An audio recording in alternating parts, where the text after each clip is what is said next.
That Saturday unfolded with a particular kind of stillness, the kind where the hours stretch out and seem to have no particular urgency. I was sprawled on my couch, aimlessly scrolling through my phone, when a message popped up.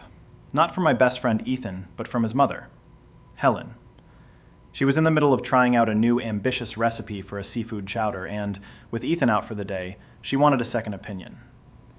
It seemed like a simple enough request, so I texted back that I'd be happy to stop by. Their house wasn't a major trek, just a short drive over to the quieter, leafier side of Evanston. It was a route I could navigate with my eyes closed. I knew Helen was usually home, a quiet presence in the house who mostly kept to herself, often found reading in the living room or tending to her garden. My perception of her had always been simple and uncomplicated. She was Ethan's mom. A strikingly elegant woman, certainly, probably somewhere in her early 40s, but possessing a grace that made age seem irrelevant. To me, she had always existed within that single, defined role. Nothing more, nothing less. So when I rapped on the familiar oak door, I half expected no answer, figuring she was busy in the kitchen. But the door swung open, and it was her. She stood there with a faint, apologetic smile, a smudge of flour dusting one cheek. Her hair was pulled back in a loose, messy bun, with stray strands framing her face. She wore a simple canvas apron tied over a thin tank top and comfortable-looking lounge pants. The air was thick with the rich, savory aroma of simmering broth, garlic, and herbs. She seemed a little surprised to see me so quickly, but not flustered. My eyes didn't know where to land for a moment, this version of her so different from the composed woman I was used to, so I glanced past her into the warm, inviting hallway. The atmosphere felt charged, thick with a strange sort of domestic intimacy. "Hey, David," she greeted, her voice as warm as the air wafting from the kitchen. "Ethan took off for the city with some friends a little while ago." I fumbled my words for a beat, feeling oddly like an intruder. "Yeah, he mentioned. You said you needed a taste tester?" I offered, my voice a little unsteady. A soft laugh escaped her as she wiped her hands on her apron. "Oh, I'm not interrupting anything, am I?" Kitchen, the heart of the fragrant cloud that filled the house. She handed me a small bowl and a spoon. The conversation started easily, centered on the chowder and her culinary experiments. But as the minutes ticked by, I noticed she was revealing parts of herself in ways I hadn't anticipated. She talked about her life, about the quiet shifts in her world as Ethan grew more independent, about how a house full of memories could sometimes feel profoundly empty. For a long stretch of time, it didn't feel like I was talking to my best friend's mother. It was just me and her, sharing a moment of unguarded honesty. The way she looked at me when I spoke, with a focused intensity, suggested she was genuinely interested in what I had to say. It was then that something inside me began to shift. I started to see her in a different light. There was a depth to her, a whole world that existed beyond being Ethan's mom. She offered a small, almost mysterious smile. "David, you've grown into such a good man," she said, her voice gentle. "It's hard to wrap my head around. I remember when you and Ethan were just kids, tearing through this house." I didn't know how to respond, so I just gave a slight, appreciative nod. A new kind of energy was crackling between us, something unsaid but undeniably there. I could feel it, a subtle spark, a quiet tension that I couldn't decipher, but I knew, with a certainty that surprised me, that I wasn't ready to leave just yet. She stood up to put my bowl in the sink, and I found myself watching her movements. As she passed by me, a delicate scent of vanilla and something clean, like fresh laundry, drifted in her wake, cutting through the savory aroma of the soup. For a fleeting moment, the label of Ethan's mother completely dissolved.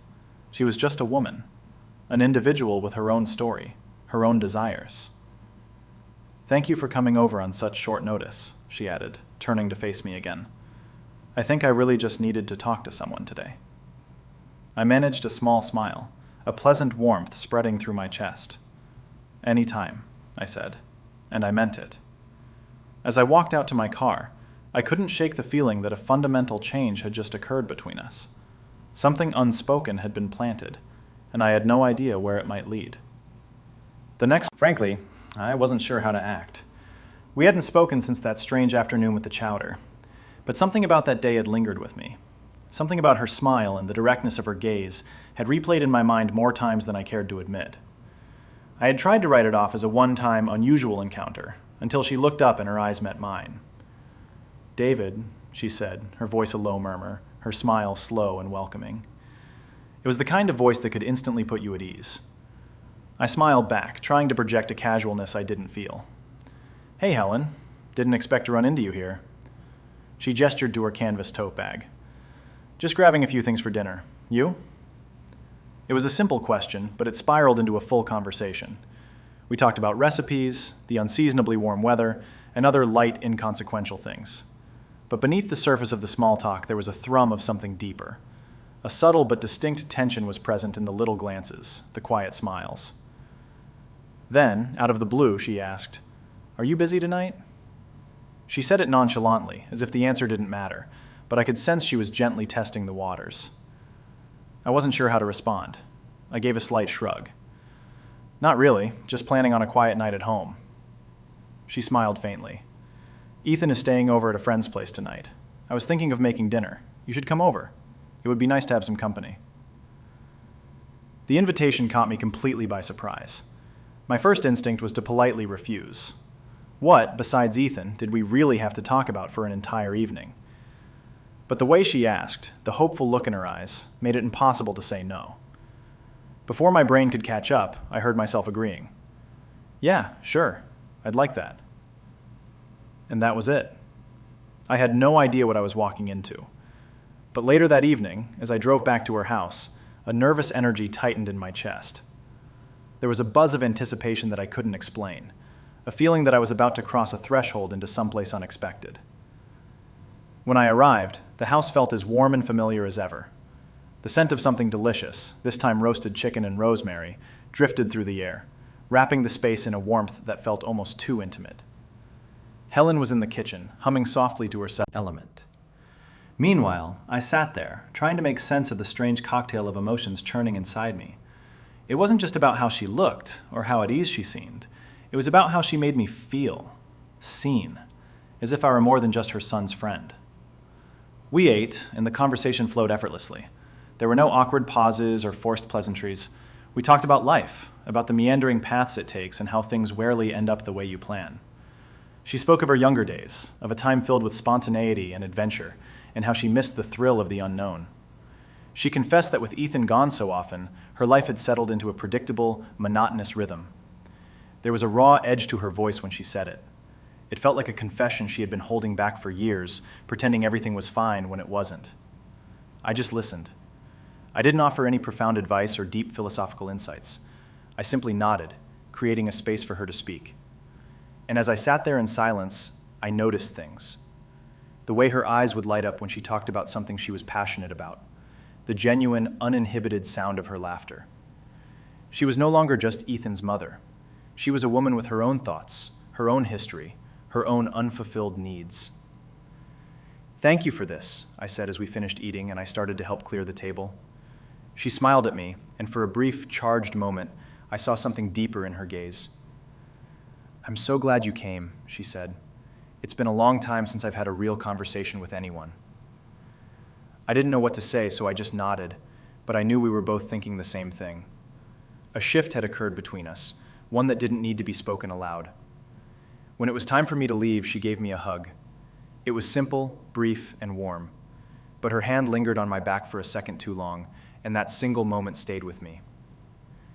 "Take care, David," she whispered, her voice barely audible.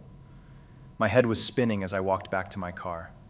The evening had seemed so ordinary on the surface, yet it had unlocked something inside me. I couldn't quite name it. She hadn't done anything overtly suggestive, but the way she had looked at me, the way she had listened, it made me feel a genuine connection, a bond of a different kind. I had been to Ethan's house 100 times. Warmth that hadn't been there before. That unspoken something made my stomach do a slow flip. "David," she said as I approached their table, "I didn't expect to see you out tonight." I shrugged, trying to play it cool. "Just meeting up with Ethan. Didn't know you'd be here." She let out a light laugh. "Yeah, just catching up with some old friends. It's been a while since I've had a night out." Her eyes held mine for a beat longer than necessary, and just like that, the tension was back. That subtle undercurrent that seemed to hum between us, always present just beneath the surface. I should have walked away, should have said my hellos and gone to find Ethan, but I didn't. Instead, I found myself pulling up a chair and sitting down next to her. We talked, we laughed, and we pretended that there was nothing unusual about the situation. Eventually, Ethan arrived and joined us. The three of us sat there, talking about college, reminiscing about old times, and laughing about the silly things we used to do as kids. Even with the lively chatter buzzing around us, my attention kept drifting. And every time Helen glanced in my direction, I felt it. That shift, that something her laughter or her gaze triggered in me, something I didn't fully understand. It felt like we were sharing a secret that neither of us dared to acknowledge. At one point, Ethan got up to order another round of drinks, leaving just the two of us at the table. I hadn't planned on saying anything, but the words slipped out before I could stop them. "So, Helen, how have you really been?" She paused. Her smile faded slightly, and for a moment, I saw something raw and vulnerable in her eyes. "I'm okay," she said, her voice quiet. "Just been feeling a bit lonely lately." Her honesty caught me off guard. It was as if she had peeled back another layer, revealing a person I hadn't known existed, someone who was so much more than just Ethan's mom. "Yeah," I heard myself say, nodding slowly. "I get that. It's not always easy." And we sat in small nod in return, as in awkward. It was comfortable, serene even. I wanted to say more, to offer some kind of comfort, to lighten the burden she was clearly carrying, but the words wouldn't come. So I just looked at her, wondering if she was simply stating a fact, or if she was hinting at something more. Soon as I got home, I collapsed onto my couch, replaying the entire evening in my head. That dinner, that conversation at the brewery, it was a confession. That look in her eyes. It was then that I realized this wasn't just some random series of events. There was something real happening between us, something unspoken and powerful. And whether I wanted to admit it or not, I was being drawn into it. The scariest part? I wasn't sure I wanted to resist anymore. The next few days felt heavy with unspoken thoughts. I couldn't stop thinking about the brewery and the way Helen had opened up to me. Her quiet admission of loneliness, the way her gaze had lingered on mine as if she was searching for something. There was a weight in the air between us now, a palpable presence I couldn't shake, no matter how hard I tried. I kept telling myself it meant nothing, that I was reading too much into a few isolated moments, but deep down, I knew better.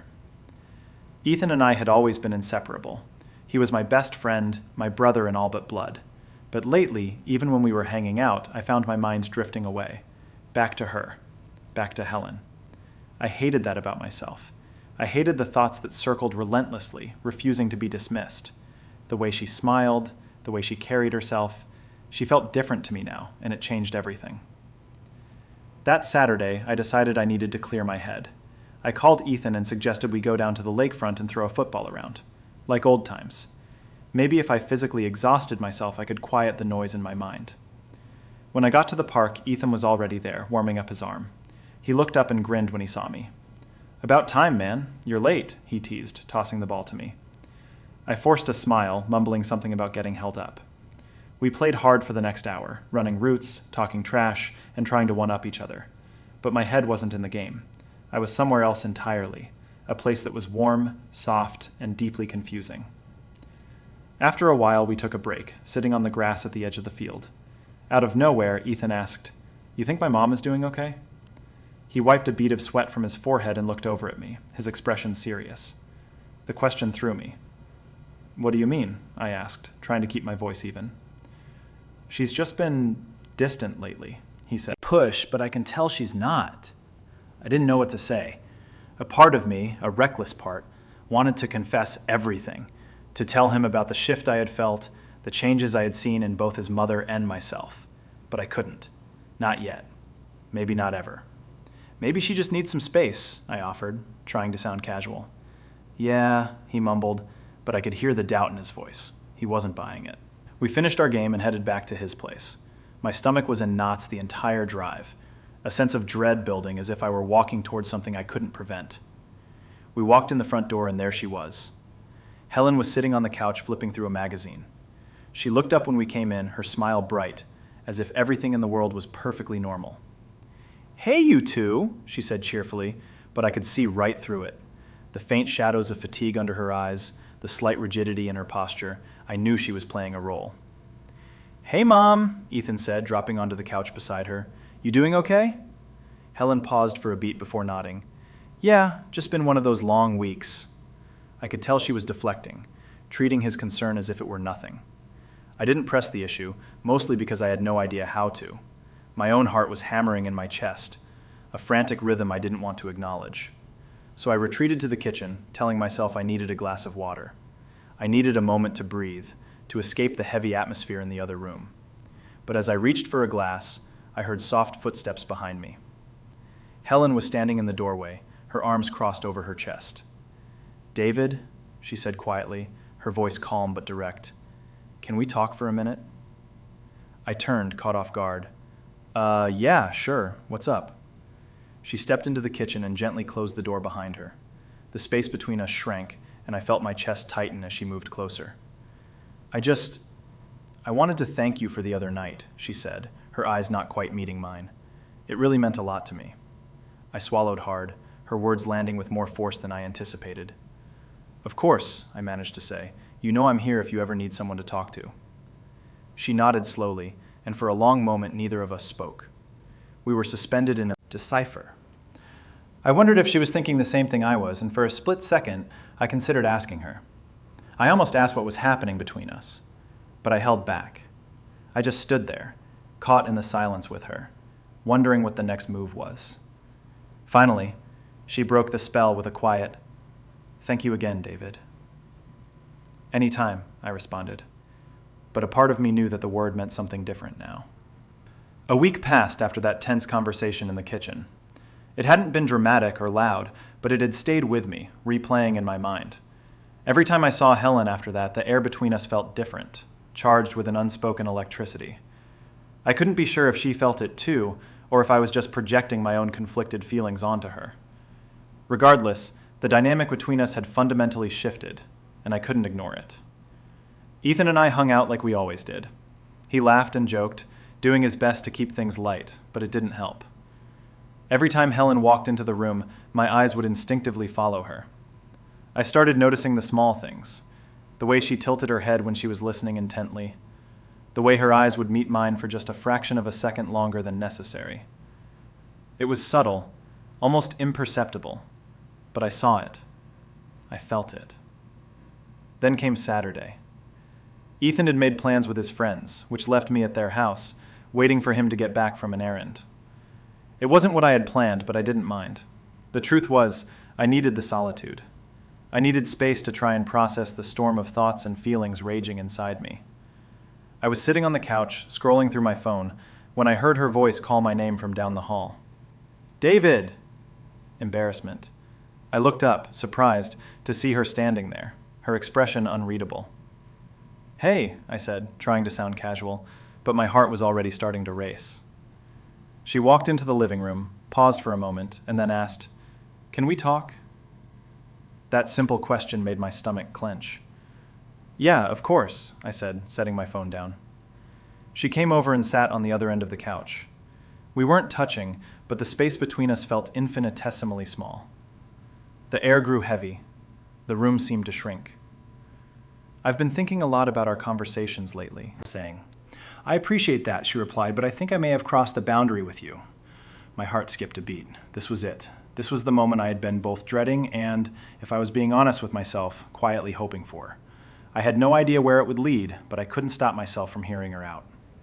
"What do you mean?" I asked, my voice becoming softer, more cautious. Helen took a deep breath and looked down at her hands, which were nervously twisting the hem of her shirt. "I think you know," she said gently. "There's been something between us, David, and I can't keep pretending it doesn't exist." I froze. Her words hit me squarely in the chest with more force than I could have anticipated. Of course I had felt it, but hearing her say it aloud made it real, tangible, and terrifying. "I'm not trying to make things awkward," she continued, her voice just above a whisper. I'm not sure how to handle this, but I can't keep going on like nothing is happening." I stared at her, my mind racing in a dozen different directions at once. Every rational part of my brain was screaming that this was wrong, that I should get up and leave, that I shouldn't be in this position. And yet, there I was, completely still. "I don't want it to be weird either," I said, my voice barely steady, trying to keep the situation from spiraling. But I honestly don't know what you want me to say. She finally met my gaze, her eyes direct and unwavering. We sat in silence for what felt like an eternity. The quiet was thick, heavy with all the things we couldn't say. Then she reached out. Her hand brushed against mine, a touch so light it was barely there, but it sent an electric jolt through me. My breath hitched in my throat, and for a few seconds I couldn't move. "This isn't just some silly crush, David," she whispered, her eyes locked on mine. "I don't know what this is, but I can't ignore it anymore. And I don't want to." A tidal wave of emotions washed over me all at once. Guilt, curiosity, desire, fear. I was acutely aware of the risks. I knew the potential fallout if anyone ever found out. But I also knew that the connection between us was real and powerful. And a part of me, a part I had been trying to suppress, didn't want it to stop. "Are you sure?" I asked, my voice trembling slightly. "I mean, complexities of our daily lives, alongside the quiet, stolen moments we carved out for ourselves. In some ways, it feels like we've lived an entire lifetime in that year. We didn't talk much about what we were. What had started that day she'd asked me to try her new recipe hadn't faded away. It had simply woven itself into the fabric of our lives. It felt strangely, unnervingly natural. But it was also fragile, a delicate thing we kept hidden away, close to our chests. We had agreed on one thing from the very beginning. Our happiness mattered. And that happiness was built on a foundation of trust. A unique kind of trust that allowed us to be completely vulnerable with each other while maintaining a facade for the outside world. We built our own private world, a small sanctuary where the rules of the outside didn't apply. But the guilt never completely disappeared. Every time I saw Ethan, a sharp pang would hit the back of my mind. Not because I thought he deserved to know. I couldn't imagine a world where that would do anything but cause pain. But because carrying a secret of this magnitude always leaves a mark. Still, I never once second-guessed the choice we made. We both made it. And no matter how complicated or messy things got, being with her always felt right. Helen and I saw each other whenever we could, which wasn't often. We never pushed the boundaries. We kept everything discreet, quiet, and out of sight. The hardest part was the performance. Ethan would be home, laughing and talking, completely oblivious, and we would have to act as if we were nothing more than his mother and his friend. We kept our hands to ourselves, our conversations polite and platonic, but those small, stolen moments, the quick, meaningful glance across the room, the subtle smile that was only for me, the fleeting brush of our hands when no one was looking, they became our language. They were what sustained us. When we were alone in her house, we would sometimes talk about what might happen if the truth ever came out. We never had a concrete plan, just vague possibilities and half-formed ideas, but we didn't dwell on it for long. We chose to live in the present, in the quiet, in-between spaces where we didn't have to explain ourselves to anyone, where we could just be. It was a quiet Saturday evening, almost exactly a year after our relationship had truly begun. Without. Helen sat beside me, looking as beautiful as she always did. But there was a new softness to her now, an ease in her posture, and a serenity in her expression. It had taken time, but we had learned how to carry the weight of what we had. We had grown into our secret. I had found a strange kind of peace in it. I had learned how to make it feel like home. "Do you ever think about how we got here?" she asked quietly, her voice a warm, low murmur that broke the comfortable silence. I smiled and leaned back, sinking deeper into the cushions. "All the time," I admitted. "Honestly, I still can't quite believe we've made it this long." I looked over at her, the initial shock and disbelief I once felt having transformed into something that felt a lot like gratitude. "It doesn't feel like a year." She let out a soft laugh and rested her head on my shoulder. "It doesn't, does it?" she murmured. "But at the same time, it feels like this has always been us, like this was always supposed to happen." I nodded slowly, my hand finding hers and lacing our fingers together. "Yeah, it's weird," I said. "But it's the good kind of weird. I never expected my life to look like this, but now that I'm here, I wouldn't change a thing."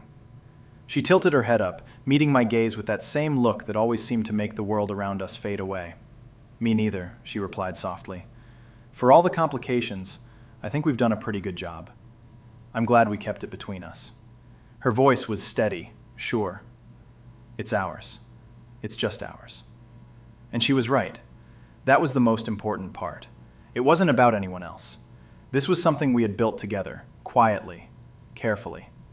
I'm glad too, I whispered, giving her hand a gentle squeeze. We're happy. That's what matters. We didn't say much after that. We didn't have to. We just sat there, side by side, wrapped in a silence that didn't need filling.